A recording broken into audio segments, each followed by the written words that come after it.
नमस्कार दर्शकों, हेलियोगिक में आपका स्वागत है। इस वीडियो में ईशोपनिषद का संक्षिप्त में वर्णन किया गया है। इस उपनिषद को उपनिषदों का आदि स्रोत भी कहते हैं। यह उपनिषद वेद व्यास जी द्वारा रचित है। ईशोपनिषद शुक्ल यजुर्वेदीय शाखा के अंतर्गत एक उपनिषद है। इसमें कोई कथा कहानी नहीं है, केवल आत्मवर्णन है। यह सब जो कुछ संसार में चराचर वस्तु है ईश्वर से ही व्याप्त है, अर्थात ईश्वर सर्वत्र व्यापक है। उसी ईश्वर के दिए हुए पदार्थों से भोग करो, किसी के भी धन का लालच मत करो। इस संसार में मनुष्य वेदोक्त शुभ कर्मों को करता हुआ ही 100 वर्ष तक जीने की इच्छा करे, अर्थात नित्य नैमित्तिक शुभ कर्मों का कभी भी त्याग न करे। इस प्रकार से निष्काम कर्म करते हुए मनुष्य में कर्मलिप्त नहीं होते। इससे भिन्न और कोई मार्ग मोक्ष प्राप्ति का नहीं है। जो लोग अपनी आत्मा के विपरीत आचरण करने वाले हैं वे आत्मघाती हैं। वे इस लोक में और मरने के अनंतर भी निश्चय ही उन लोक अर्थात योनियों को प्राप्त होते हैं जो अंधकार से आच्छादित और प्रकाश रहित है। अर्थात जो लोग आत्मा और ईश्वर के ज्ञान के बिना ही इस संसार से चले जाते हैं वे आत्मघाती हैं। उन लोगों ने अपनी आत्मा का हनन किया है। यदि वे चाहते तो ज्ञान द्वारा अपनी आत्मा को पवित्र करके मोक्ष का अधिकारी बन सकते थे, परंतु उन्होंने ऐसा नहीं किया। इसीलिए वे ऐसी ऐसी योनियों में जन्म पाते हैं जहां अज्ञान ही अज्ञान है, ज्ञान का नाम भी नहीं है। इसलिए मनुष्य को आत्म साक्षात्कार का सदैव प्रयत्न करना चाहिए और सांसारिक विषयों से मुख मोड़कर परमात्मा चिंतन में जीवन लगाना चाहिए। वह ब्रह्म अचल एकाग्र मन से अधिक वेग वाला है, क्योंकि सब जगह पहले से पहुंचा हुआ है।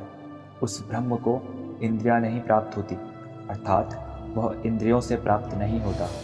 वह अचल होने पर भी दौड़ते हुए अन्य सब पदार्थों को उल्लंघन कर जाता है। वह ब्रह्म गति देता है, परंतु स्वयं गति में नहीं आता। वह दूर है, वह समीप भी है, वह इस सब के अंदर और बाहर भी है।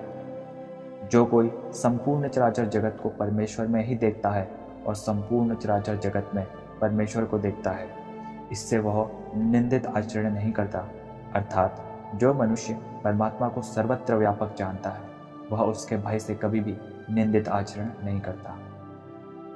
विशेष ज्ञान संपन्न योगी की दृष्टि में जब संपूर्ण चराचर जगत परमात्मा ही हो जाता है, उस अवस्था में परमात्मा के एकत्व को देखने वाले उस योगी को कहाँ मोह और कहाँ शोक। वह ईश्वर सर्वव्यापक है, जगत उत्पादक, शरीर रहित, शारीरिक विकार रहित, नाड़ी और नस के बंधन से रहित, पवित्र, पाप से रहित, सूक्ष्मदर्शी, ज्ञानी, सर्वोपरि वर्तमान, स्वयंभू अर्थात अजन्मा है।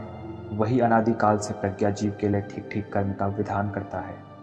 जो कर्म का ज्ञान की उपेक्षा करके सेवन करते हैं गहरे अंधकार में प्रवेश करते हैं, और जो कर्म की उपेक्षा करके केवल ज्ञान में रमते हैं वे उससे भी अधिक अंधकार को प्राप्त होते हैं। इसलिए उपासक को ज्ञान पूर्वक ही कर्म करने चाहिए। जो ज्ञान और कर्म इन दोनों को साथ ही साथ जानता है वह कर्म से मृत्यु को तैर कर ज्ञान से अमरता को प्राप्त होता है। परमेश्वर को छोड़कर जो लोग कारण प्रकृति की उपासना करते हैं वे गहरे अंधकार में प्रवेश करते हैं। उनसे अधिक वे अंधकार को प्राप्त होते हैं जो कार्य प्रकृति अर्थात पृथ्वी आदि के विकार पाषाण आदि कार्य जगत की ईश्वर भावना से उपासना करते हैं। प्राकृतिक तत्व ज्ञान के बिना आत्मा और ईश्वर का विवेक नहीं हो सकता।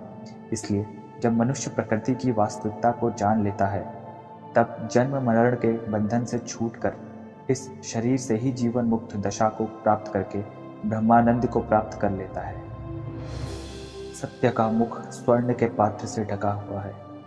हे सबके पोषक परमात्मन, तू उस सत्य स्वरूप के दर्शन के लिए उस आवरण को हटा दे। हे सर्वपोषक अद्वितीय न्यायकारी प्रकाश स्वरूप प्रजापते, आप अपनी किरणों को फैला दे और अपने तेज को इकट्ठा करके मेरे दर्शन योग्य बना दे, ताकि आपकी कृपा से आपके अति कल्याणकारी रूप का साक्षात्कार कर सकूं।